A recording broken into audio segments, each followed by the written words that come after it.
शिवाय। वंदे देवोमापतिं सुरगुरुं वंदे जगत्कारणं वंदे पन्नगभूषणं मृगधरां वंदे पशूनां पतिं वंदे सूर्यशशाङ्कवन्निनयनं वंदे मुकुन्दप्रियं वंदे भक्तजनार्थिं च वरदं वंदे शिवं शङ्करं। गजाननं भूतगणादिसेवितं कपित्थजम्बूफलचारुभक्षणं उमासुतं शोकविनाशकारकं नमामि विघ्नेश्वरपादपङ्कजं।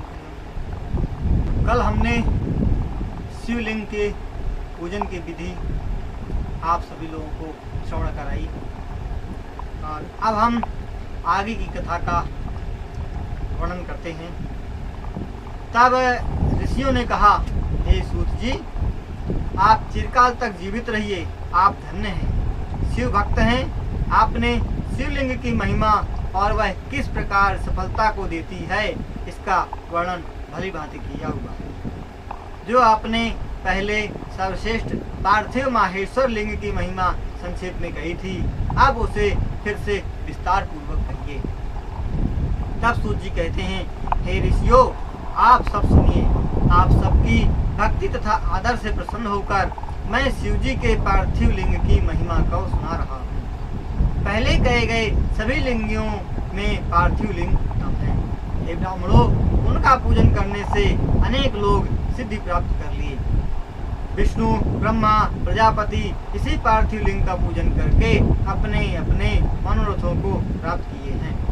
देवता, असुर, मनुष्य, गंधर्व, उरग, राक्षस और भी बहुत से लोग उसका पूजन कर परम सिद्धि को प्राप्त हुए हैं। सतयुग में रत्नमय लिंग, त्रेता में स्वर्णमय लिंग, द्वापर में पारद निर्मित लिंग और कलयुग में पार्थिव लिंग उत्तम कहा गया है। शिव जी की 8 मूर्तियों में श्रेष्ठ पार्थिव मूर्ति है। हे ब्राह्मणों, इसे अनन्य भाव से पूजने से सबसे अधिक फल मिलता है। जिस प्रकार सभी देवताओं में महेश्वर ज्येष्ठ एवं श्रेष्ठ हैं, उसी प्रकार लिंगों में पार्थिव लिंग श्रेष्ठ कहा गया है।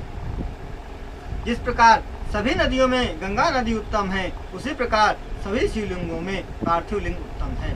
जिस प्रकार सभी मंत्रों में ओंकार श्रेष्ठ है, उसी प्रकार सभी लिंगों में पार्थिव लिंग श्रेष्ठ आराधना के योग्य तथा पूज्य है। जिस प्रकार सभी वर्णों में ब्राह्मण को श्रेष्ठ कहा जाता है, उसी प्रकार सभी लिंगों में पार्थिव लिंग श्रेष्ठ होता है। जिस प्रकार सभी नगरियों में काशी को श्रेष्ठतम कहा गया है, वैसे ही सभी लिंगों में पार्थिव लिंग श्रेष्ठ होता है।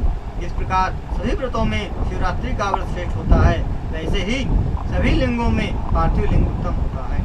जिस प्रकार सभी देवियों में दैवी शक्ति को श्रेष्ठ माना गया है, वैसे ही सभी लिंगों में पार्थिव लिंग उत्तम है। तैयार किए हुए पार्थिव लिंग को छोड़कर जो दूसरे देवता की पूजा करता है, उसकी वह पूजा स्नान दान आदि सब व्यर्थ हो जाती है। पार्थिव लिंग की उपासना पुण्यप्रद है, उसे करने वाला धन्य है, इससे आयु बढ़ती है।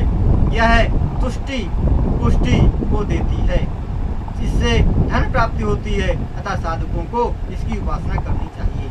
जो भी पूजा सामग्री उपलब्ध हो, उससे भक्ति तथा श्रद्धा युक्त होकर पार्थिव लिंग की पूजा करे। इसमें सभी मनोरथ सिद्ध होते हैं। जो पार्थिव लिंग को बनाकर शुभ वेदी में रखकर उसकी पूजा करता है, वह इसी जन्म में धनवान तथा श्रीमान होकर अंत में वह रुद्र हो जाता है। जो पार्थिव लिंग बनाकर तीनों संध्या कालों में बिल्व पत्र द्वारा प्रतिदिन 10 या 11 बार पूजन करता है, उसके पुण्यों का फल सुनिए।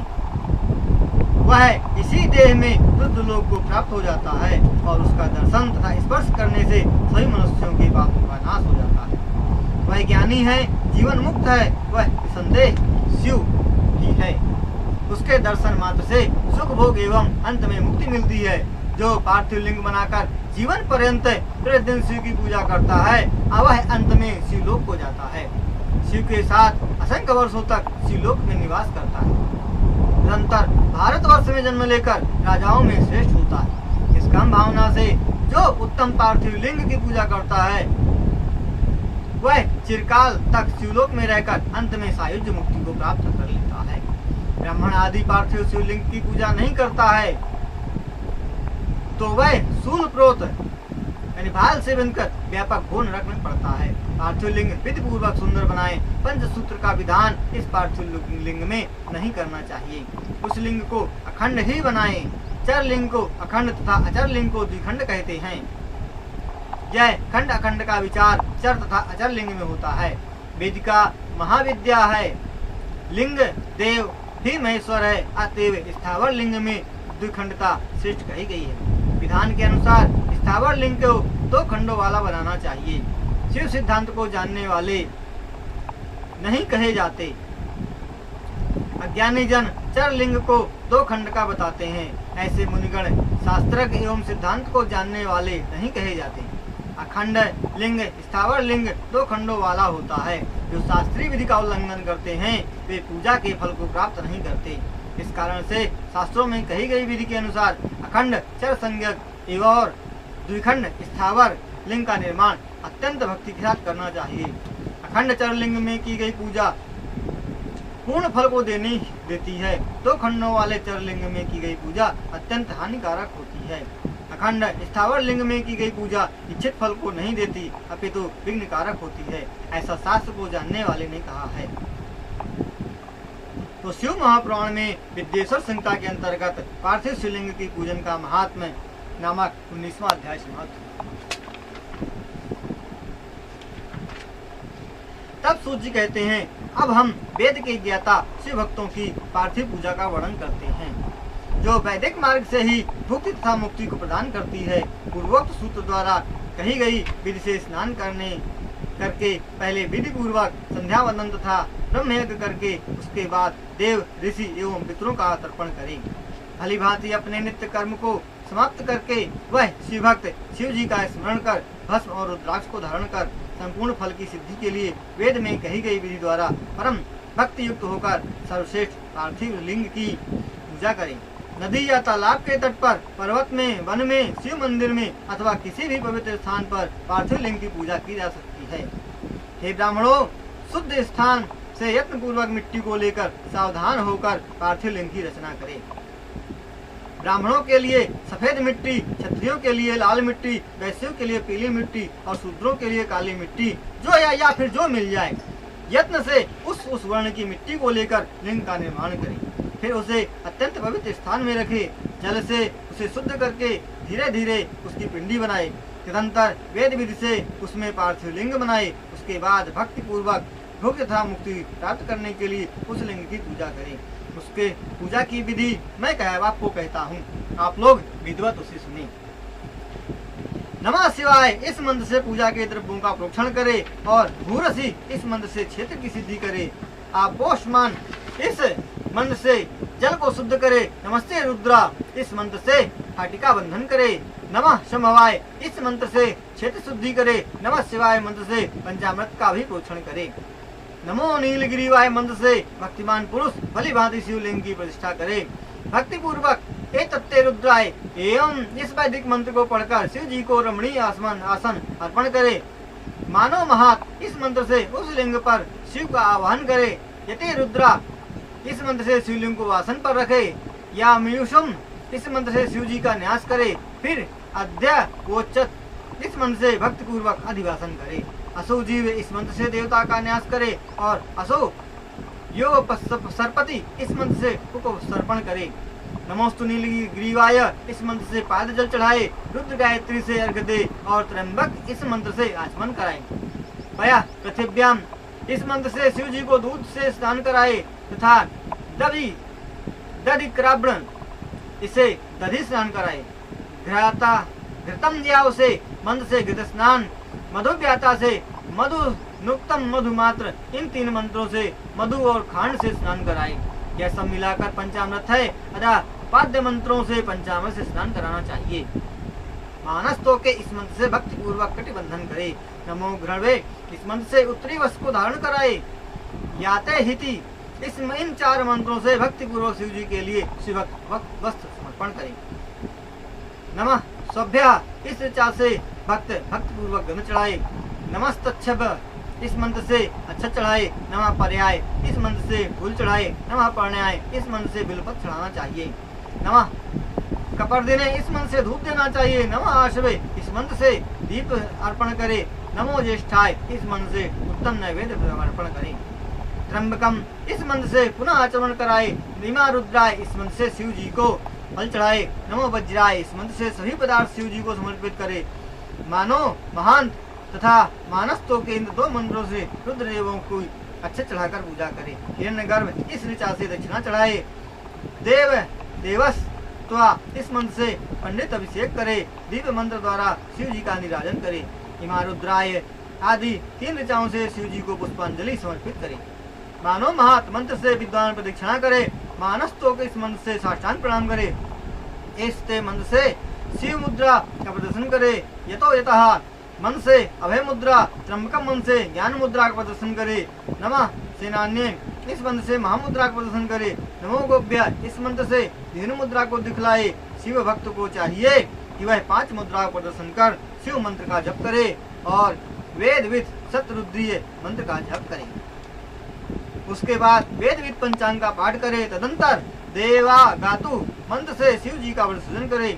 इस प्रकार विस्तार से शिव पूजा की वैदिक विधि कही गई है। अब उसी विधि से संक्षेप में सुनो। सद्योजात इस मंत्र से मिट्टी का ग्रहण करे। वामदेवाय इस मंत्र से उसे जल डाले। अघोर इस मंत्र से पार्थिव लिंग का निर्माण करे। तत्पुरुषाय इस मंत्र से विधि पूर्वक आवाहन करे। ईशान सर्व विद्यानम मंत्र से वेदी में शिवलिंग को स्थापित करे। सभी विधि को विद्वान संक्षेप से करे।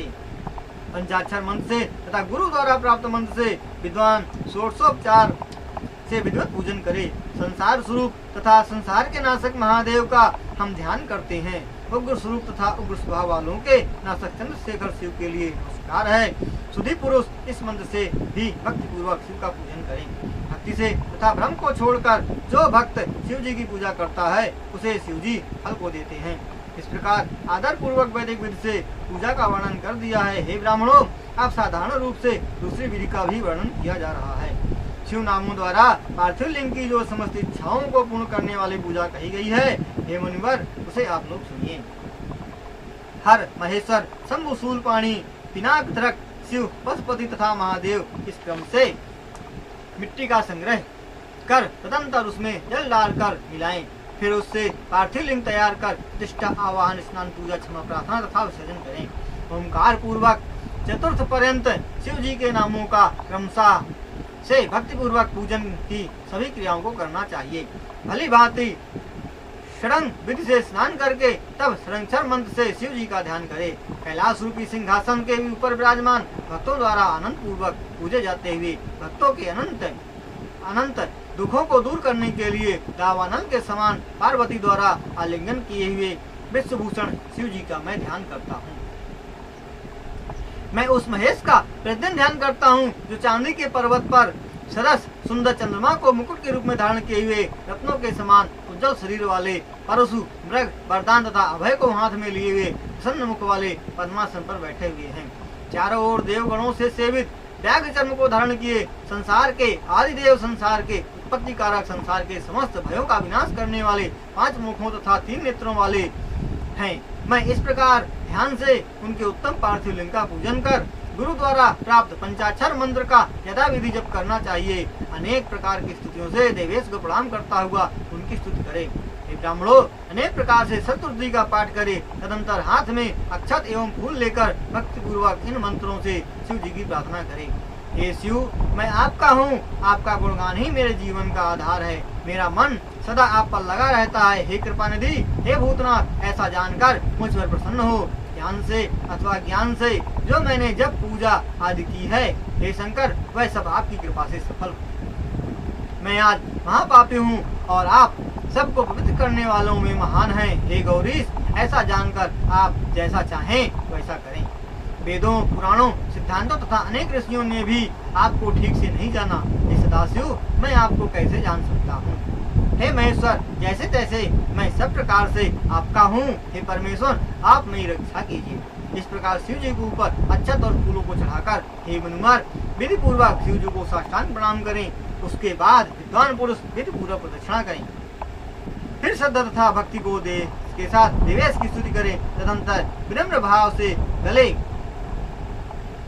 शब्द बकरे के समान शब्द करके शिव जी को प्रणाम करे, फिर आदर पूर्वक प्रार्थना करके उसका विसर्जन करे। बकरे के समान कैसा बम बम बम बम बम बम बम। हे मुनिवरों, इस प्रकार मैंने विधि पूर्वक पार्थिव पूजा की विधि कह दी है। अब भुक्ति मुक्त को देने वाली तथा शिव भक्ति को बढ़ाने वाली है। जो भक्त इस अध्याय को शांतचित्त होकर पढ़ता है, सुनता है, उसकी आत्मा सभी पापों से मुक्त हो जाती है और वह सभी मनोरथों को प्राप्त कर लेता है। यह उत्तम कथा आयु तथा आरोग्य को देने वाला, शेष को बढ़ाने वाला, स्वर्ग को देने वाला, पुत्र पौत्र आदि के सुख को देने वाला है। शिव महापुराण में विदेशक संहिता के अंतर्गत पार्थिव लिंग पूजा का वर्णन नामक 20वां अध्याय। तब ऋषि कहते हैं, हे महाभाग सूत जी, व्यास के शिष्य, आपको नमस्कार है। आपने पार्थिव पूजा का विधान उचित रूप से हम लोगों से कहा। कामनाओं के भेदों के अनुसार शिव पार्थिव लिंगों की विधि पूर्वक संख्या का कृपया निर्देश कीजिए, क्योंकि आप दिनों के ऊपर दया करते हैं। तब सूत जी कहते हैं, हे ऋषियों, आप सब पार्थिव पूजा के विधान को सुनिए, जिसको करने मात्र से मानो सफल मनोरथ प्राप्त हो जाता है। बिना पार्थिव लिंग की पूजा किए जो दूसरे देवता की पूजा करता है, उसकी वह पूजा व्यर्थ हो जाती है। उनके गम यानी मन को वश में करना तथा दान आदि व्यर्थ हो जाता है। अब पार्थिव लिंगों की कामना के अनुसार संख्या का वर्णन किया जा रहा है। हे मुनि श्रेष्ठ, यह संख्या निश्चय करके शीघ्र ही फल को देने वाली होती है। पहले आवाहन तथा प्रतिष्ठा करके फिर उसकी पूजा करें। सभी पार्थिवों के लिंग के आकार को समान प्रमाण का अलग अलग बनाना चाहिए। विद्या को चाहने वाला पुरुष भक्ति पूर्वक 1000 पार्थिव शिवलिंग बनाकर पूजन करे, उसकी कामना पूर्ण हो जाती है। धन की इच्छा वाला पुरुष 500 और पुत्र प्राप्ति की इच्छा वाला 1500 और वस्त्र प्राप्ति की इच्छा वाला 500 पार्थिव लिंगों का पूजन करे। मोक्ष की इच्छा वाला 1 करोड़, पृथ्वी प्राप्ति की कामना वाला 1000, दया चाहने वाला 3000, तीर्थ प्राप्ति का इच्छुक 2000, मित्र को चाहने वाला 3000, वशीकरण की इच्छा वाला 800, मारण प्रयोग की इच्छा वाला 700 और मोहन की इच्छा वाला 800।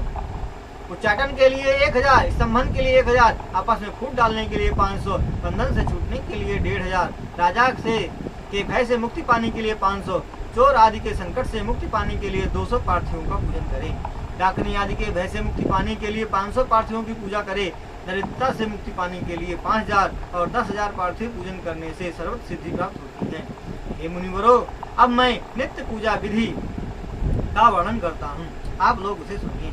1 लिंग का पूजन पापनाशक, 2 लिंग का पूजन अर्थ सिद्धि को देने वाला है और 3 लिंगों का पूजन सभी कामनाओं की पूर्ति का परम कारण कहा गया है।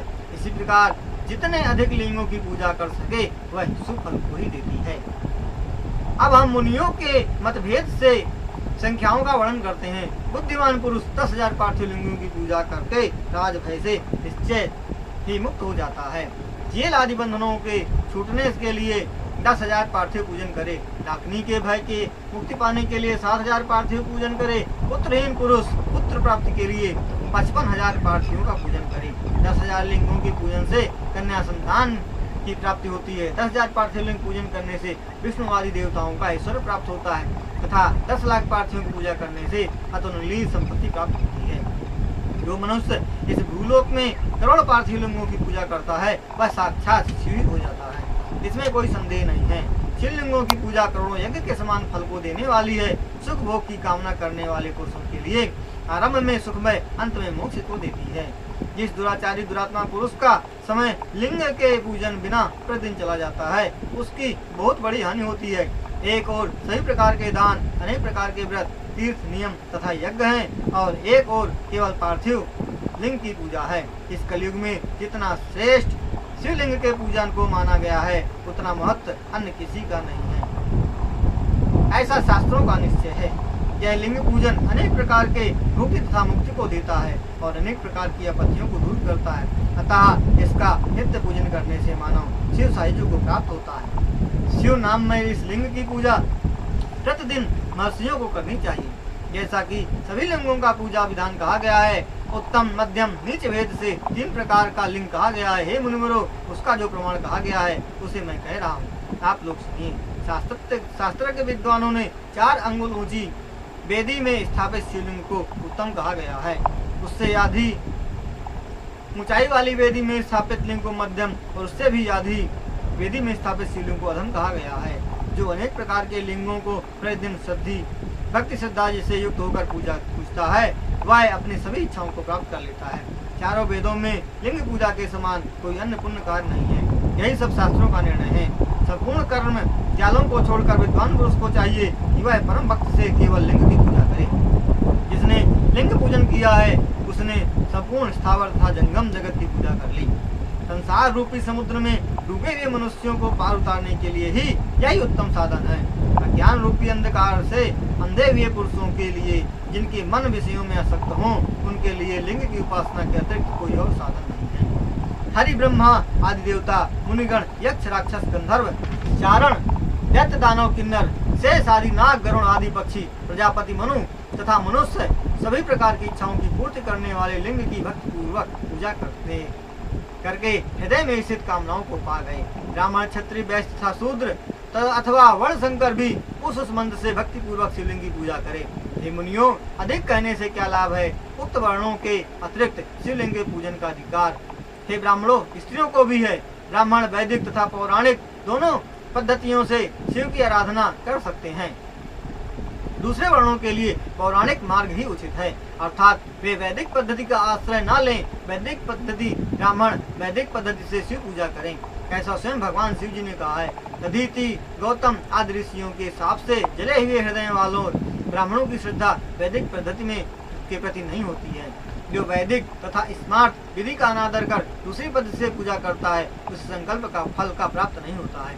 इस प्रकार विधि पूर्वक नैवेद्य अर्पण पर्यंत शिव जी की पूजा करके त्रिजगन्मयी 8 मूर्तियों का ही पूजन करे। पृथ्वी, जल, अग्नि, वायु, आकाश, सूर्य, चंद्रमा तथा जजमान, ये शिव जी की प्रत्यक्ष 8 मूर्तियां कही गई हैं। सर्वभव, रुद्र, उग्र, भीम, ईश्वर, महादेव और पशुपति, इनका पूजन मूर्ति द्वारा करे। तदंतर शिव जी के परिवार की भक्ति पूर्वक पूजा करे। उसके बाद ईशान आदि से क्रम से चंदन, अक्षत, पत्र आदि चढ़ाए। ईशान, नंदी, चंड, महाकाल, भृंगी, बृहस्पति, स्कंद, कपर्दी, सोम तथा शुक्र, इनकी क्रम से पूजा करे। इसके आगे वीरभद्र और पीछे कीर्तिमुख, इस प्रकार 11 रुद्रों का विधि पूर्वक पूजन करे। तदंतर पंचाक्षर मंत्र का जप करके, शतरुद्धि का पाठ करके, अनेक प्रकार से शिव स्त्रोतों का पाठ कर पंचांग का पाठ करे। उसके बाद प्रदक्षिणा तथा नमस्कार करके लिंग का विसर्जन करे। इस प्रकार आधार पूर्वक संपूर्ण शिव पूजन कह दिया गया है। शिव पूजन का कार्य रात्रि में उत्तर की ओर करके करना चाहिए। इसी प्रकार शिव पूजन को भी पवित्र होकर सदैव उत्तर की ओर मुख करके शिव जी के आगे पूर्व की ओर ना बैठे, ना शक्ति सहित उत्तर की ओर एवं न पश्चिम की ओर बैठे, केवल उत्तर की ओर बैठना चाहिए। विद्वान भक्त को चाहिए कि वह बिना भस्म धारण किए, बिना त्रिकोण धारण किए, बिना रुद्राक्ष माला धारण किए, बिना बिल्व पत्र के शिव जी की पूजा न करे। हे मुनिवरों, जब भस्म न मिले तो शिव पूजन प्रारंभ हो रहा हो तो मिट्टी को लेकर माथे में त्रिकुंड धारण करे।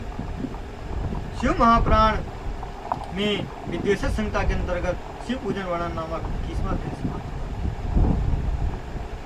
तब ऋषि कहते हैं, हे सूत जी, हमने पहले सुना था कि शिव जी के नैवेद्य को ग्रहण नहीं करना चाहिए।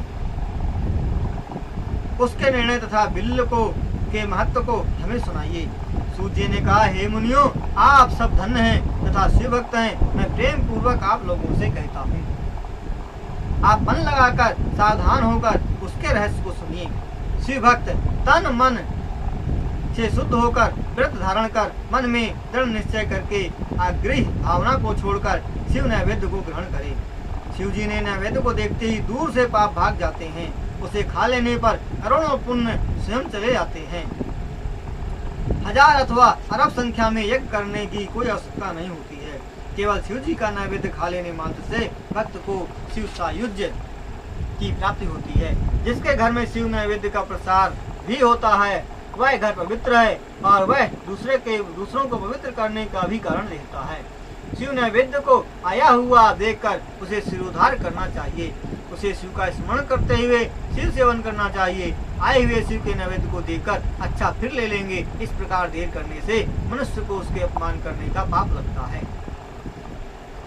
जिसके मन में शिव प्रसाद ग्रहण करने की इच्छा नहीं होती वह महापापी अवश्य नरकगामी होता है। सोने, चांदी आदि धातु से बनी हुई चंद्रकांत शिव की मूर्ति को हृदय में धारण करने वाले शिव भक्त को ही इस नैवेद्य को भक्षण का अधिकार है। ऐसा कहा गया है, शिव दीक्षा प्राप्त भक्त महाप्रसाद संज्ञक शिव जी के सभी प्रकार के लिंगों के नैवेद्य को खाने का अधिकारी होता है। अन्य दीक्षाओं को प्राप्त जिन मनुष्यों की इस भक्ति शिव में होती है, उनके लिए नैवेद्य भक्षण का निर्णय सुने। हे ब्राह्मणों, सालग्राम से उत्पन्न लिंग में, रस लिंग में, पाषाण लिंग में, रजत लिंग में, स्वर्ण लिंग में, देवताओं द्वारा सिद्धों द्वारा प्रतिष्ठित लिंग में, कश्मीर के स्फटिक लिंग में, रत्न लिंग में, सभी ज्योतिर्लिंगों में शिव नैवेद्य का भक्षण करना चांद्रायण व्रत के समान फल देने वाला होता है। ब्रह्म हत्या किया हुआ पुरुष भी यदि पवित्र होकर शिव के निर्माल्य को धारण करे तो उसका भक्षण करने से उसके सब पाप नष्ट हो जाते हैं। जहाँ चंडा देवी का अधिकार है, उस प्रसाद को मनुष्य न खाए, और जहाँ चंडा का अधिकार नहीं है, उस प्रसाद को भक्ति पूर्वक खाना चाहिए। बाण, लव, सिद्ध स्वयंभू लिंगों में तथा शिव की अन्य प्रतिमाओं में इस चंड का अधिकार नहीं है। शिवलिंग को विधि पूर्वक स्नान कराकर उस जल को 3 बार में पीता है, उसके विविध ताप कष्ट हो जाते हैं। जिस नैवेद्य को आग्रह कहा जाता है, वह पत्र, पुष्प, फल, जल आदि ही भी सालग्राम शिला के स्पर्श से पवित्र हो जाता है। हे मुनिवरों, लिंग के ऊपर जो द्रव्य रहता है वह आग्रह होता है, और जो लिंग के स्पर्श से दूर है वह पवित्र है, उसे ग्रहण कर लेना चाहिए। हे मुनिवरों, इस प्रकार आप लोगों के सामने नैवेद्य का निर्णय कह दिया गया है।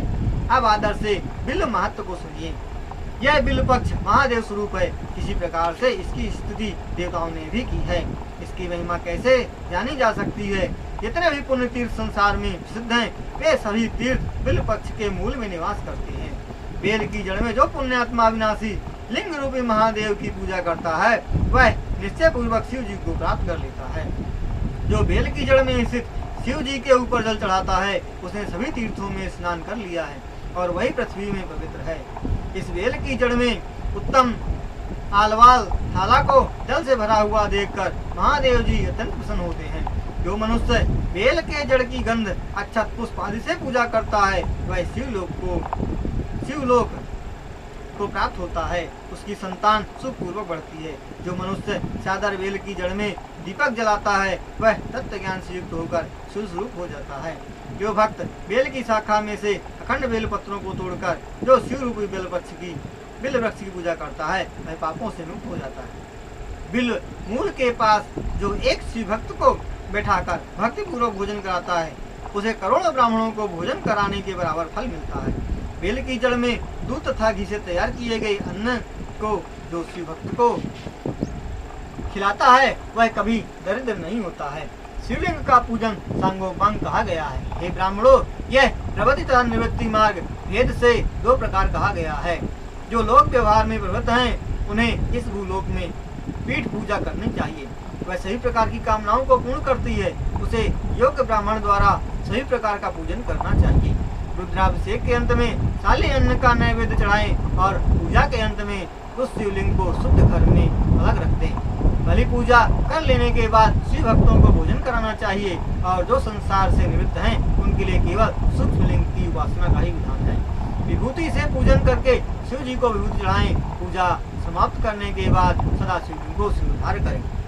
तो इस प्रकार शिव महापुराण में विदेशर संहिता के अंतर्गत शिव नैवेद्य तथा बिल्व महात्मा वर्णन नामक 22वां अध्याय संपन्न हुआ। तब ऋषि कहते हैं, हे सूत जी, हे महाभाग, हे व्यास शिष्य, आपको नमस्कार है। आप हमसे भस्म के उत्तम महात्म्यों को कहिए। रुद्राक्ष तथा शिव नाम का महात्म्य, इन तीनों को कहकर मेरे हृदय को आनंदित किए। तब सूत जी कहते हैं, आप लोगों ने संसार के हित के लिए अच्छे प्रश्न किए हैं। आप लोग महान, धन्य, पवित्र एवं अपने अपने कुल के अलंकार हैं। साक्षात शिव जी ही जिनके परम देव हैं, वैसे आप लोग को सदैव शिव जी की कथा प्रिय लगती है। वे धन्य हैं, वे सफल मनोरथ हैं, उन्हीं का देह धारण करना सफल है। उन्होंने अपने कुल को उद्धार किया है, जो शिव जी की उपासना करते हैं। जिसके मुख में सदा शिव जी का नाम रहता है, जो सदा शिव जपा करता है, उसे पाप उस प्रकार से स्पर्श नहीं करते जैसे खैर के अंगार को, जिसका मुख श्री शिवाय नमः कहता है, उस समय उसका मुख पवित्र तीर्थ के समान होता है और उसके सब पापों का नाश हो जाता है। उस पुरुष के मुख को जो भक्तिमान पुरुष देखता है उसे तीर्थ स्नान का फल प्राप्त होता है, इसमें कोई संदेह नहीं है। हे ब्राह्मणों, भस्म तथा रुद्राक्ष धारण का करने वाला तथा और शिव नाम जपने वाला व्यक्ति जहाँ निवास करता है, ऐसे पुरुष के दर्शन मात्र से त्रिवेणी स्नान का फल प्राप्त होता है। शिव नाम, भस्म तथा रुद्राक्ष ये तीन अत्यंत पुण्य को देने वाले हैं, अतएव इन्हें त्रिवेणी के समान फल देने वाला कहा गया है।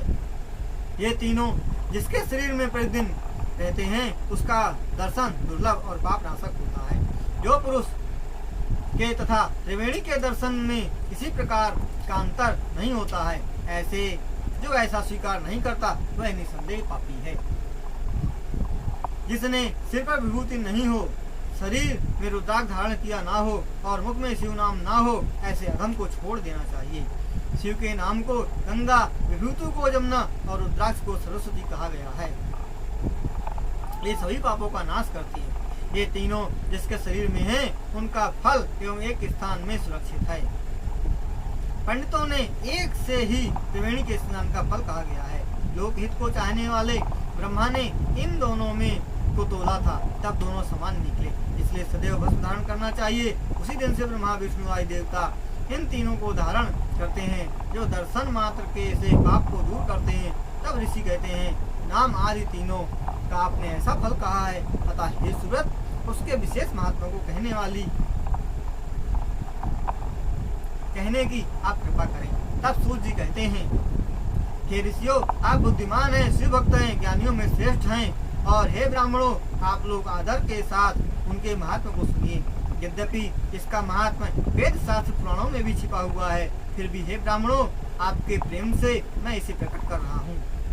हे ब्राह्मणों, उन तीनों के वास्तविक महात्मा को केवल सत महात्मा वेद शास्त्र पुराणों, सत और असत से परे रहने वाले महेश्वर के बिना कोई और नहीं जानता। मैं भक्ति के अनुसार नाम के महात्मा को संक्षेप में कहता हूँ। हे ब्राह्मणों, आप प्रेम से सुनिए। वह सभी प्रकार के महापापों का नाश करता है। शिव यह नाम पाप रूपी पहाड़ों को जलाने के लिए दावाग्नि के समान है, जिससे सभी पाप निसंदेह भस्म हो जाते हैं। हे सौनक, सभी प्रकार के दुख पापों से उत्पन्न होते हैं, वे एक शिव के नाम से नष्ट हो जाते हैं, इसमें संदेह नहीं है। वही वैदिक है, वही पुण्यात्मा है, वही धन्य है और वही विद्वान है, जो मनुष्य सदैव शिव नाम के जप में तत्पर रहता है। हे मुनिवर, उन्हें अनेक प्रकार के धर्म तत्काल फल देने वाले होते हैं, जिनका विश्वास शिव नाम के जप में के प्रति होता है। हे मुनिवर, जितने पापों का विनाश शिव का स्मरण करने से हो सकता है, संसार में उतने पाप मनुष्य कर ही नहीं सकता। हे मुनिवर, शिव नाम के जप से शीघ्र ही ब्रह्म हत्या आदि पापों की राशि का नाश हो जाता है। शिव नाम रूप नाव को लेकर जो संसार को पार करते हैं, उनके संसार संबंधी समस्त पाप संदेह नष्ट हो जाते हैं। हे महामुनि, संसार से संबंधित सभी पापों का विनाश करने के लिए शिव नाम रूपी कुठार सामर्थ्य है। पाप रूपी दानावल से पीड़ित पुरुषों को शिव नाम रूपी अमृत का पान करना चाहिए। पाप रूपी दानावल से तपे हुए पुरुषों को शिव नाम के बिना कहीं भी शांति नहीं मिल सकती।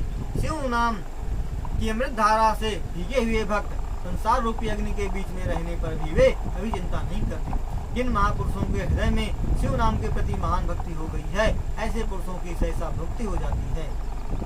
हे मुनिवर, जिन्होंने अनेक जन्मों तक तपस्या की है, उन्हें सभी पापों का नाश करने वाली शिव भक्ति प्राप्त होती है। जिसकी शिव नाम के प्रति अखंड भक्ति है, उसी का मोक्ष हो सकता है, न कि दूसरे का। ऐसा हमारा विचार है।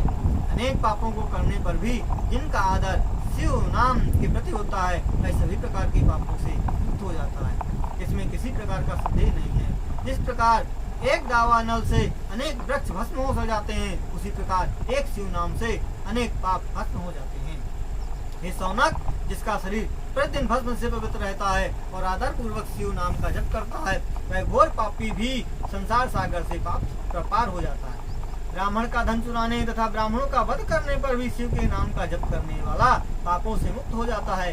समस्त वेदों का निरीक्षण करने पर यह निष्कर्ष निकला कि संसार पार करने के उपायों में शिव नाम का जप श्रेष्ठ है। यह प्राचीन महर्षियों के निश्चय किया है। हे मुनिवरों, अधिक कहने से क्या लाभ है। शिव नाम सभी पापों का विनाशक है। पापों का विनाश करने में शिव के नामों की शक्ति अत्यंत पवित्र है। मनुष्य उतने पाप कर ही नहीं सकता। हे मुनिवर, शिव नाम के प्रभाव से प्राचीन काल में महापापी इंद्र दुम्न नामक एक राजा उत्तम सदगति को प्राप्त हुआ और एक ब्राह्मण की स्त्री महापापनी थी, वह भी शिव नाम के प्रभाव से उत्तम गति को प्राप्त हुई। हे उत्तम ब्राह्मणों, आपसे मैंने शिव नाम का उत्तम महात्मा कह दिया है। अब आप लोग भस्म के महात्मा को सुनिए, जो सभी को पवित्र कर देता है। तो शिव महापुराण में विद्वेषक संहिता के अंतर्गत नाम महात्मा वर्णन नामक 23वां अध्याय समाप्त हुआ। तब सूत जी कहते हैं, सब प्रकार के कल्याणकारक भस्म 2 प्रकार का कहा गया है। उस विधि को मैं कहता हूँ, आप लोग सावधान होकर सुने। एक को महाभस्म और दूसरे को स्वल्प भस्म कहते हैं। महाभस्म अनेक प्रकार की भस्म को कहते हैं। वह भस्म 3 प्रकार की कही गई है, स्रोत, स्मार्त, लौकिक। स्वल्प संज्ञा वाली भस्म भी अनेक प्रकार की कही गई है। स्रोत तथा स्मार्त भस्म ब्राह्मणों के लिए ही रही है, दूसरे सभी वर्णों के लिए लौकिक भस्म कही गई है। मुनिवरों ने मंत्र का उच्चारण करके ही ब्राह्मणों के लिए भस्म धारण की आज्ञा दी है। ब्राह्मणों के अतिरिक्त दूसरों के लिए बिना मंत्र से भस्म धारण का विधान है। हे महामुनि, गोबर को जलाकर जो भस्म तैयार की जाती है उसे आग्नेय भस्म कहते हैं।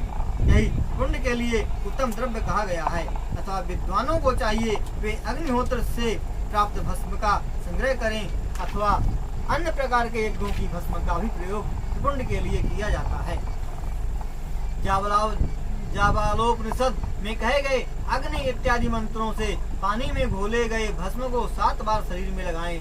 महर्षि जाबाली ने आदर पूर्वक से प्रत्येक वर्ण तथा आश्रमवासी को मंत्र से तथा मंत्र के बिना त्रिपुंड लगाना भस्मोद्धुलन भस्म लगाने का विधान बतलाया है। भस्म धारण करना, तिरछे त्रिपुंड को लगाना, इन 2 कार्यों को मोक्षार्थी कभी न भूले, ऐसा वेद में कहा गया है।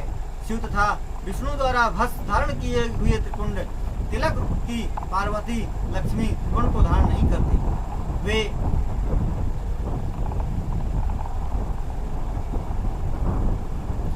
शिव तथा विष्णु द्वारा धारण किए गए हुए त्रिपुंड तिलक की पार्वती तथा लक्ष्मी द्वारा प्रशंसित प्रतिदिन प्रशंसा की जाती है। ब्राह्मण, क्षत्रिय, वैश्य, वर्ण संकर तथा अपभ्रंश जातियों ने भी भस्म का उद्धूलन तथा त्रिपुंड को धारण किया है। जो श्रद्धा से भस्म तथा त्रिपुंड को धारण नहीं करते वे वर्णाश्रम धर्म से बहिष्कृत माने जाते हैं। जो श्रद्धा से भस्म तथा त्रिपुंड धारण नहीं करते उनकी इस संसार में करोड़ों जन्मों में भी मुक्ति नहीं हो पाती। जो श्रद्धा से भस्म तथा त्रिपुंड धारण नहीं करते उन्हें करोड़ों जन्मों में भी शिव का ज्ञान नहीं हो पाता। जो श्रद्धा से भस्म तथा त्रिपुंड धारण नहीं करते वे महापापों से युक्त रहते हैं। यह शास्त्रों द्वारा निर्णय है। जो श्रद्धा से भस्म तथा त्रिपुंड धारण नहीं करते वे जो भी सत्कर्म करते हैं उनका विपरीत फल होता है। हे मुनिवरो, जो मानव उन महापापों से युक्त है और जो सभी प्राणियों से द्वेष करते हैं उन्हीं को भस्म तथा त्रिपुंड धारण से भी द्वेष होता है। जो मनुष्य शिवाग्नि द्वारा प्राप्त भस्म को त्रयुषम इस मंत्र का उच्चारण करके लगाता है उस भस्म के स्पर्श से सभी प्रकार के पापों को से मुक्त हो जाता है। सफेद भस्म से जो तीनों संध्या कालों में त्रिपुंड धारण करता है वह सब पापों से मुक्त होकर शिव के साथ सदैव प्रसन्न रहता है।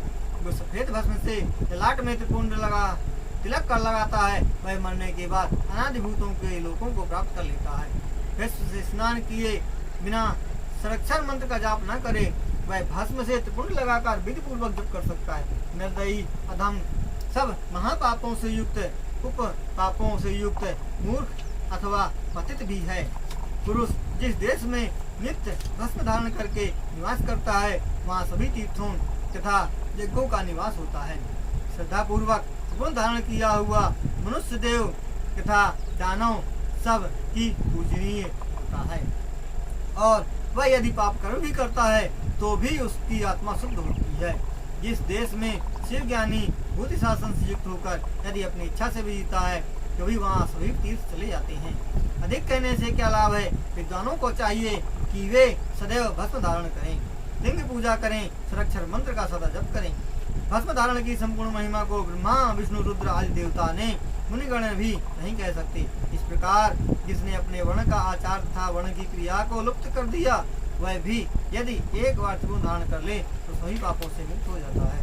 जो मनुष्य भस्म धारण करने वाले को छोड़कर धर्म कार्यों को किया करते हैं उनकी इस संसार में करोड़ों जन्मों में भी मुक्ति नहीं होती है।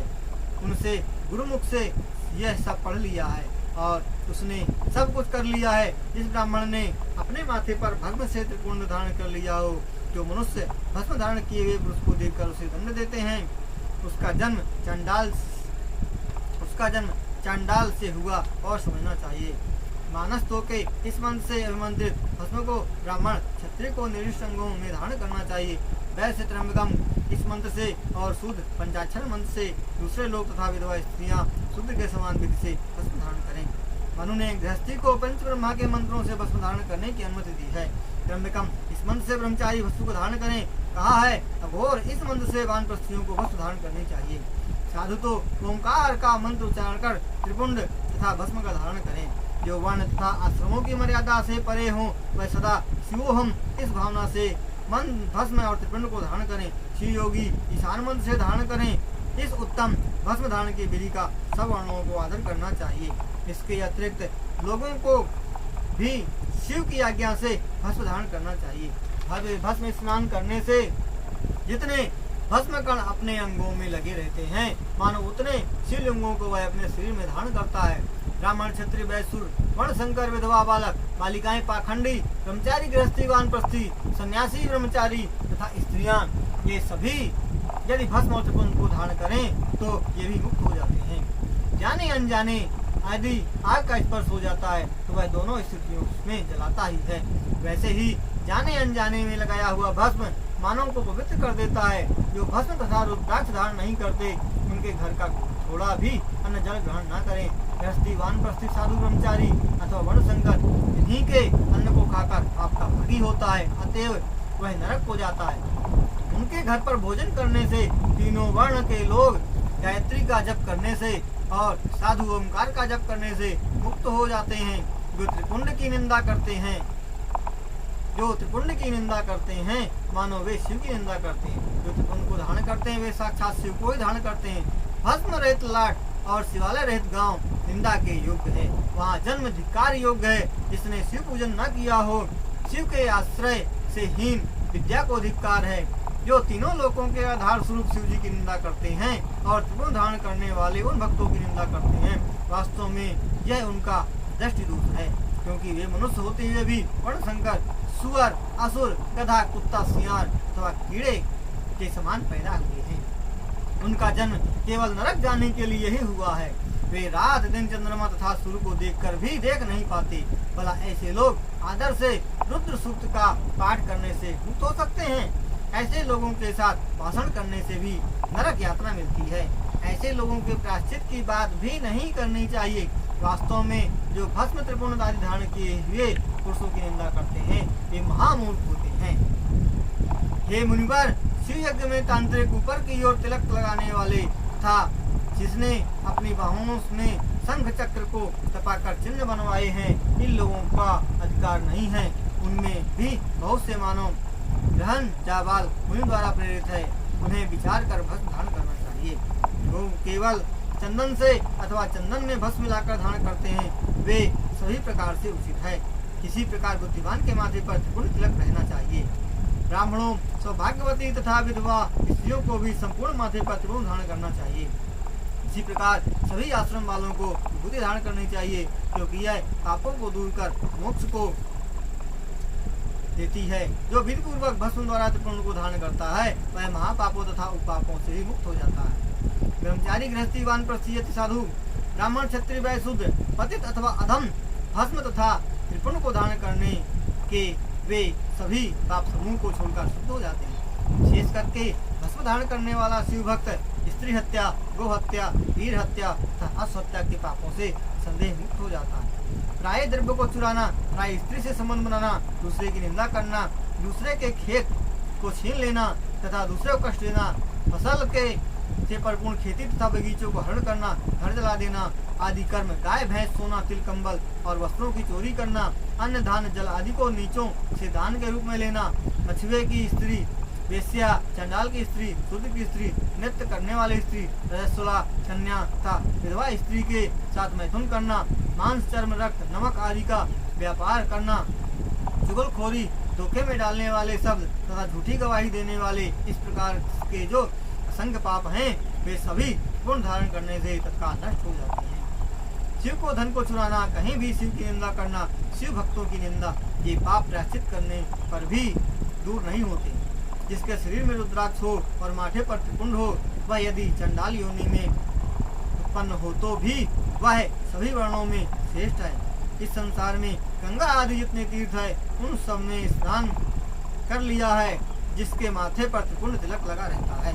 पंचाक्षर आदि 7 करोड़ महामंत्र हैं और भी करोड़ों मंत्र ऐसे हैं जो शिव कैवल्य को देने वाले हैं। हे मुनिवर, दूसरे देवताओं के मंत्र भी सब प्रकार के सुखों को देने वाले, किंतु वे सभी उनके बस में रहते हैं जो त्रिपुंड तिलक को धारण करता है। त्रिपुंड धारण करने वाला पुरुष हजार पूर्वजों तथा हजार बाद में जन्म लेने वालों का उद्धार कर देता है। इस जन्म में दीर्घायु तथा स्वस्थ रहकर सभी सुख भोगों को भोगकर वह अंत में सुख पूर्वक प्राण त्याग करता है। उसके बाद 8 ऐश्वर्यों से युक्त दिव्य कल्याणकारक शरीर को पाकर दिव्य विमान पर आरूढ़ होकर देवताओं द्वारा सेवा प्राप्त कर विद्याधरों, गंधर्वों तथा महान ओजस्वी इंद्र आदि लोकपालों के लोकों में के क्रमशः अनेक भोगों को भोगकर प्रजापतियों तथा ब्रह्मा के पदों को प्राप्त कर वहाँ सैकड़ों श्रीयुतियों के साथ भ्रमण करता है। वहाँ की आयु पर्यंत अनेक भोगों को भोगकर विष्णु लोक के भोगों का सुख प्राप्त कर स्व ब्रह्मा की आयु तक वहाँ निवास करता है। निरंतर शिवलोक को प्राप्त होकर अक्षय कामनाओं को प्राप्त कर शिव सायुज्य को प्राप्त हो जाता है। इसमें कोई संदेह नहीं है। सभी उपनिषदों के सार को बार बार देखकर यही निर्णय किया गया है कि सबसे कल्याणकारक त्रिपुंड धारण करना है। जो ब्राह्मण विभूति की निंदा करता है वह ब्राह्मण नहीं है, वह ब्रह्मा की आयु पर्यंत घोर नरक में पापों को भोगता है। श्राद्ध में, यज्ञ में, जप में, होम में, बलि वैश्य देव में, देव पूजन में त्रिपुंड धारण करने वाला मृत्यु को ही जीत लेता है। मल त्याग करने के बाद जल स्नान करना चाहिए। वज्र स्नान सदा पवित्र होता है। मंत्र स्नान से पापों का नाश होता है और ज्ञान स्नान से परम पद की प्राप्ति होती है। सभी तीर्थों में जो पुण्य है और जो फल प्राप्त होता है वह पुण्य तथा भस्म स्नान करने वाला पुरुष प्राप्त कर लेता है। भस्म स्नान परम तीर्थ है। प्रतिदिन गंगा स्नान भी करना चाहिए। भस्म साक्षात शिव है। भस्म तीनों लोकों को पवित्र करता है। वह स्नान, दान, ध्यान, जप नहीं है। इसे ब्राह्मण पुण्य धारण किए बिना रहता है। वानप्रस्थी कन्या तथा दीक्षाहीन मनुष्यों को मध्याह्न से पहले जल स्नान कर लेना चाहिए।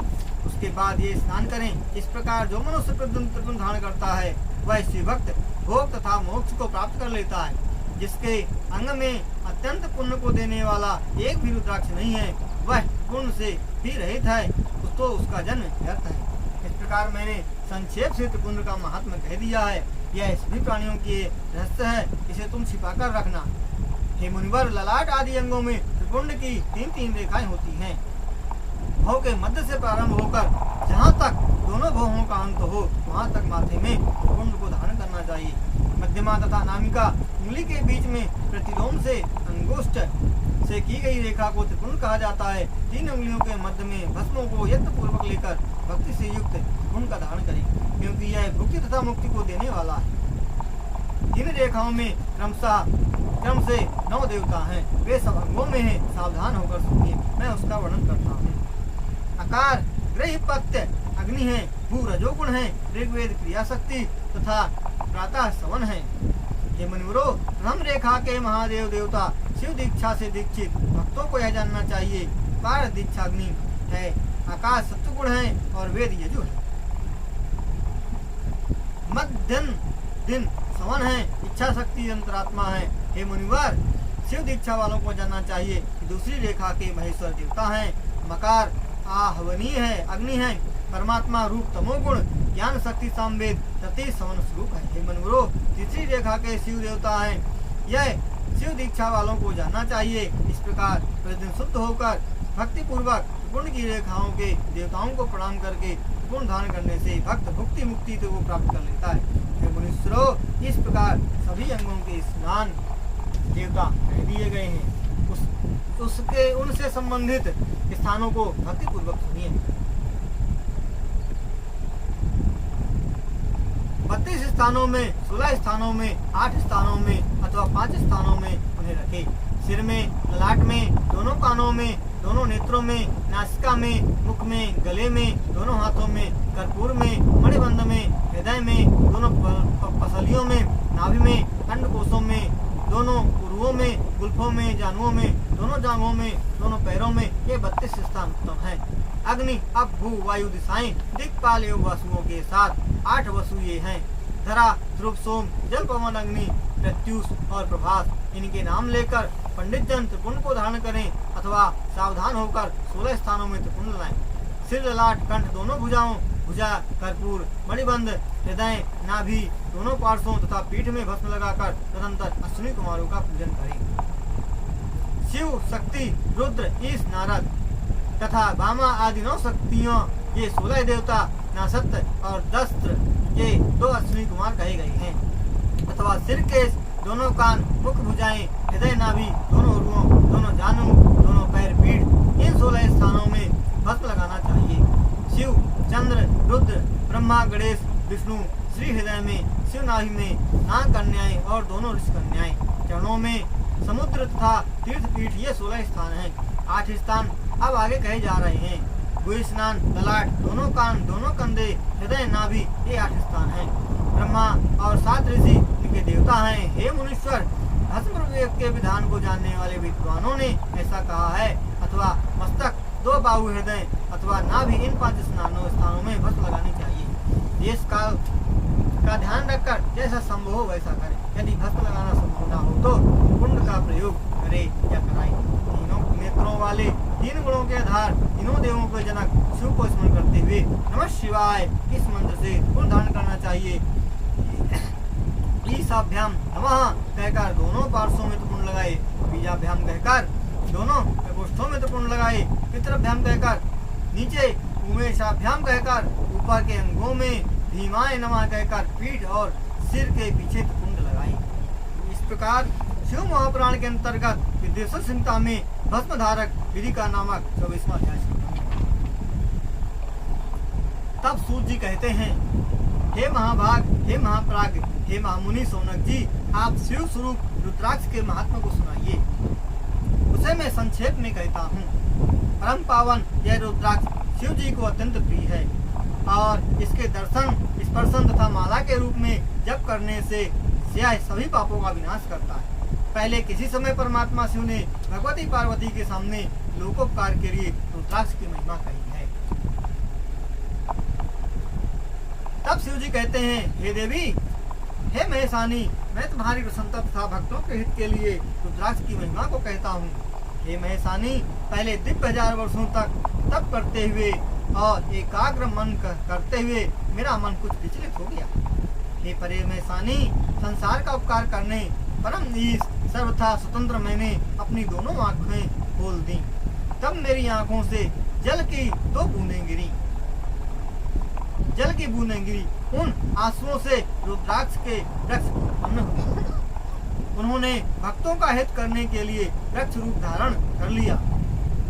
उन्हें विष्णु भक्तों तथा चारों वर्णों को दे दिया। वे गौड़ देश की भूमि में रुद्राक्ष के वृक्ष हुए। ये शिव के प्रिय मथुरा, अयोध्या, लंका, मलयाचल में, सह्याद्री एवं काशी आदि देशों में पाप समूह का नाश करने के लिए वेद की प्रेरणा से उत्पन्न हुए। मेरी आज्ञा से वे रुद्राक्ष ब्राह्मण, क्षत्रिय, वैश्य तथा रुद्र शूद्र जाति के हुए। इन्हीं की एक जाति सुभाक्ष भी है। विद्वानों को क्रमशः इनके भेद जानने चाहिए। ये श्वेत, रक्त, पीत, कृष्ण वर्ण के होते हैं और अपने वर्ण के अनुसार इन्हें धारण करना चाहिए। भुक्ति तथा मुक्ति फल के इच्छुक चारों वर्णों को रुद्राक्ष के फलों को धारण करना चाहिए। विशेष करके शिव भक्तों को शिव तथा पार्वती को प्रसन्न करने के लिए इन्हें धारण करना चाहिए। आंवले के फल के समान रुद्राक्ष को उत्तम कहा गया है। बेर के फल के समान रुद्राक्ष मध्यम होता है। चने के बीज के समान रुद्राक्ष फल को अधम कहते हैं। फिर भी इनकी प्रक्रिया कही जा रही है। हे पार्वती, तुम भक्तों की हित की इच्छा से इसे भक्त पूर्वक सुनो। हे माहेश्वरी, बेर के फल के बराबर रुद्राक्ष भी संसार में शुभ सौभाग्य को बढ़ाता है। आंवले के बराबर रुद्राक्ष सभी प्रकार के अरिष्टों का विनाश करता है। पंजा के समान जो रुद्राक्ष होता है वह सभी प्रकार के अर्थों को देने वाला होता है। जैसे जैसे छोटा होता है वैसे वैसे अधिक फल को देता है। एक दूसरे से एक एक दशांश फल अधिक होता है। ऐसा विद्वानों ने कहा है। पापों का विनाश करने के लिए ही रुद्राक्ष धारण करना कहा गया है। इसलिए सभी कामनाओं को पूर्ण करने वाले इसे अवश्य धारण करना चाहिए। हे परिमर्शानी, जिस प्रकार इस संसार में रुद्राक्ष फल को देने वाला देखा गया है वैसी अन्य कोई माला नहीं होती। सम, स्निग्ध, दृढ़, स्थूल कंटकों से युक्त मनोहर आकृति वाले रुद्राक्ष ये देवी मुक्ति तथा मुक्ति को देने वाले होते हैं। कीड़ों से खाए हुए छिन्न भिन्न कांटों से रहित, घाव वाले, गोलाई रहित, इस प्रकार दोष युक्त इन रुद्राक्षों को धारण न करें। जिसमें स्वयं छिद्र हो वही उत्तम रुद्राक्ष है। पुरुषों से खाए हुए, पुरुषों के प्रयत्न द्वारा छिद्र किया गया रुद्राक्ष मध्यम होता है। रुद्राक्ष को धारण करने से महापापों का नाश होता है। 1100 रुद्राक्ष धारण करने से मनुष्य रुद्र रूप हो जाता है।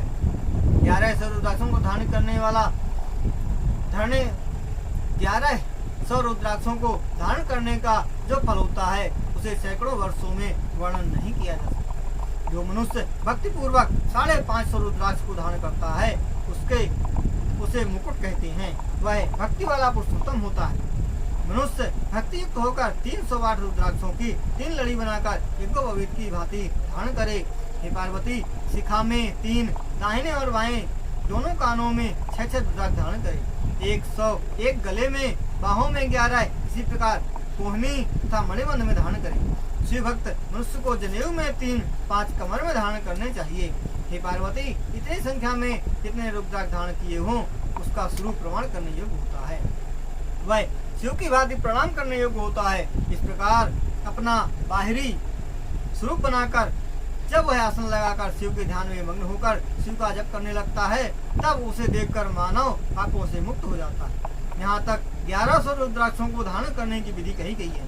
उसके अभाव में एक सरल प्रकार का मैं वर्णन कर रहा हूँ। शिखा में 1, सिर में 3, गले में 50, दोनों बाहों में 16 धारण करे। मणिबंध में 12, कंधों में 500 धारण करे। 108 रुद्राक्ष की माला को उपवीत की भांति धारण करे। इस प्रकार जो दृढ़ व्रत वाला भक्त 1000 रुद्राक्षों को धारण करता है उसे सभी देवता भी नमस्कार करते हैं, क्योंकि वह वैसा ही पूज्य होता है जैसा शिव 1,00,001 रुद्राक्ष शिखा में, 40 सिर में, 32 गले में, हृदय में 108, एक दोनों कानों में, 6 भुजाओं में, 16 हाथों में और सूर्य के मान 12 से दूना 24 इतनी संख्या में भक्ति पूर्वक जिसने रुद्राक्ष धारण किया है वह उत्तम शिव भक्त है। वह शिव की भांति पूजा जाता है और उसे सभी बार बार प्रणाम करते हैं। सिर में, ईशान में, मंत्र में, कानों में तत्पुरुष मंत्र से, गले में, हृदय में अघोर मंत्र से रुद्राक्ष को धारण करे।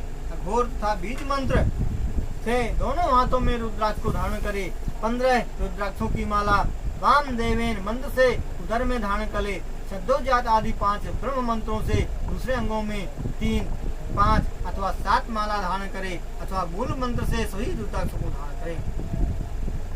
मध्यमांश, लहसुन, प्याज, सहजन, श्लेषान्मतक, लिसोड़ा तथा पालतू सुअर का मांस इन्हें रुद्राक्ष धारण करने वाले पुरुष को नहीं खाना चाहिए।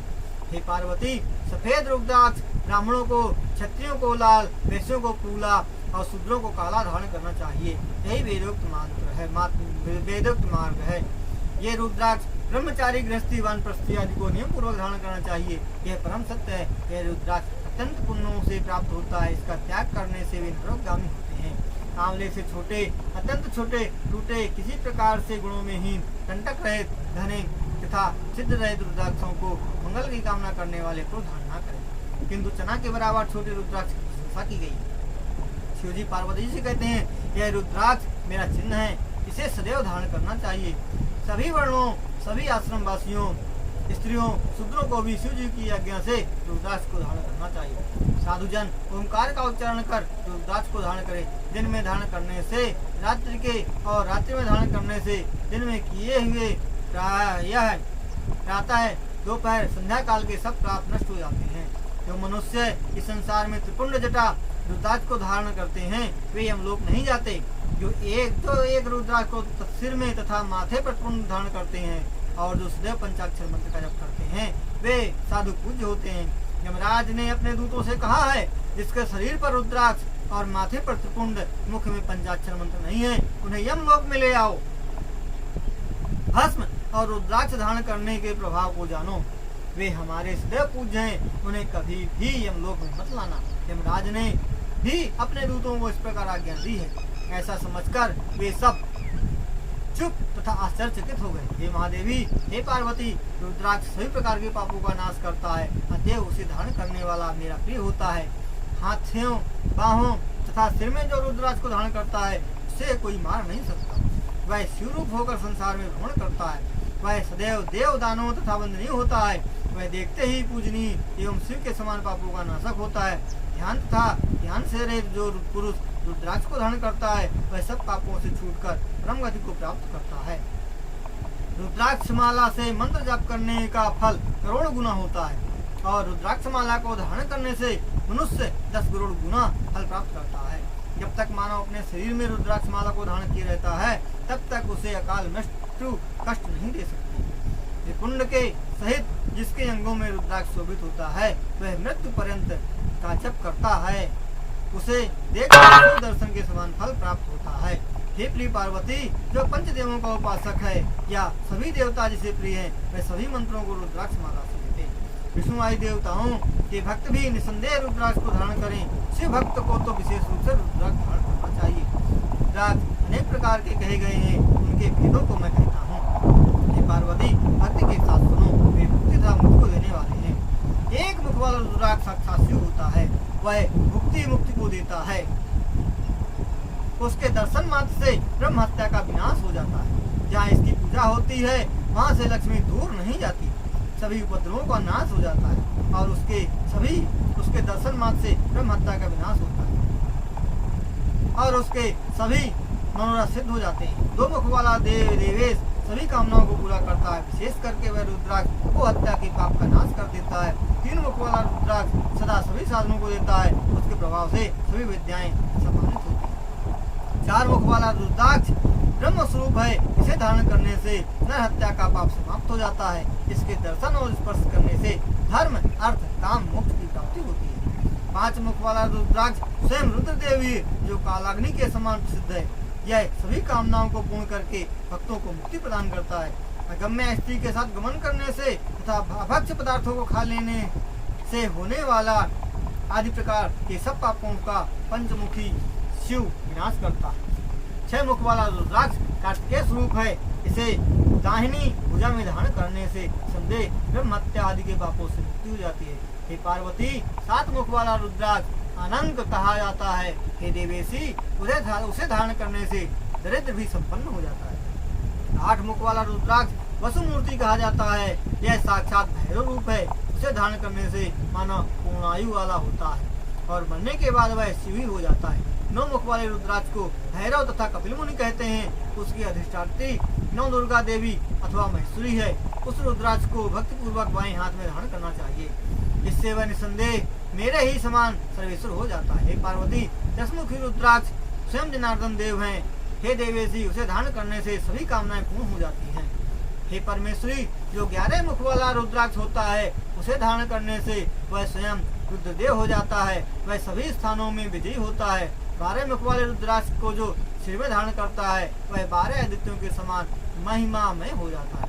13 मुख वाला रुद्राक्ष विश्व देव के समान होता है। उसे धारण करने से मानव सभी कामनाओं को प्राप्त करता है, सौभाग्य की प्राप्ति है और उसके घर में प्रतिदिन मंगल होता है। 14 मुख का जो रुद्राक्ष होता है वह परम शिव है। उसे भक्ति पूर्वक सिर में धारण करने से सभी पापों का विनाश हो जाता है।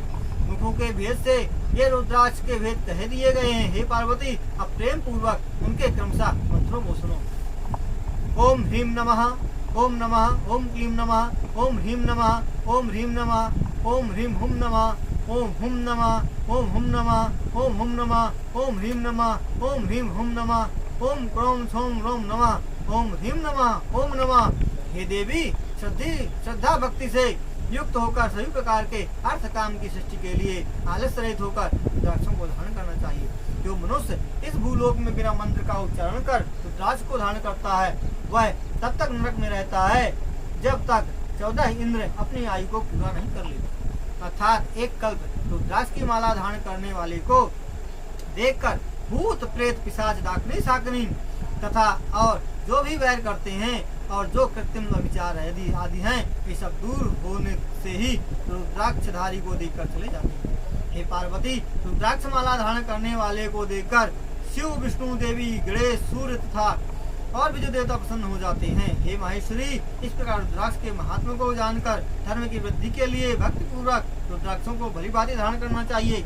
इस प्रकार भगवान शिव ने पार्वती के सामने मुक्ति तथा मुक्ति रूप फल को देने वाले भस्म तथा रुद्राक्ष का महात्मा कहा। भस्म तथा रुद्राक्ष धारण करने वाले भक्त शिव जी को अत्यंत प्रिय हैं। उनको धारण करने से के प्रभाव से ही भुक्ति तथा मुक्ति प्राप्त होती है। जो सदैव भस्म तथा रुद्राक्ष धारण करता है वह शिव भक्त कहा गया है। पंचाक्षर जप करने में जो लगा रहता है वह परिपूर्ण कहा जाता है। भस्म तथा त्रिपुंड तिलक को बिना रुद्राक्ष को धारण किए गए बिना यदि महादेव की पूजा की जाती है तो वह फल नहीं देती। हे मुनिवर, आपने जो पूछा था वह सब मैंने वर्णन कर दिया है। भस्म तथा रुद्राक्ष का महात्मा सभी इच्छाओं की पूर्ति करता है। जो इस परम शुभ महात्मा को प्रतिदिन सुनता है वह रुद्राक्ष तथा भस्म की महिमा से सकल मनोरथों को प्राप्त कर लेता है। इस लोक में सभी प्रकार के सुखों को भोगकर पुत्र पौत्र आदि से युक्त होकर मरने के बाद मोक्ष को पाकर वह शिव जी का अत्यंत प्रिय होता है। हे मुनिवरों, आप लोगों से यह विद्येश्वर संहिता कह दी गई है। यह शिव जी की आज्ञा से प्रतिदिन सब प्रकार की सिद्धि देती है और अंत में मुक्ति प्रदान करती है। शिव महापुराण के अंतर्गत विद्येश्वर संहिता में रुद्राक्ष महत्व वर्णन नामक 25वां अध्याय समाप्त हुआ। तो आज विद्येश्वर संहिता समाप्त हुई। अब आगे कल से रुद्र संहिता का आरंभ होगा। तो इसी प्रकार आप सभी लोग इसमें प्रेम बनाए रखें और शिव महापुराण का जो स्वाध्याय है उसे श्रवण करते रहें, क्योंकि शिव महापुराण के श्रवण मात्र से ही मनुष्य मृत्यु को प्राप्त कर लेता है। ऐसा महिमा शिव महापुराण में कही गई है। वंदे देव मापतिम सुरगुरुम वंदे जगत कारणम वंदे पन्नग भूषणम मृगधराम वंदे पशूनां पतिम वंदे सूर्य शशांकी वननयनम वंदे मुकुंद प्रियम वंदे भक्त जनार्तियम जबरदम वंदे शिवम शंकरम। ओम नमः पार्वती पतये हर हर महादेव हर हर महादेव।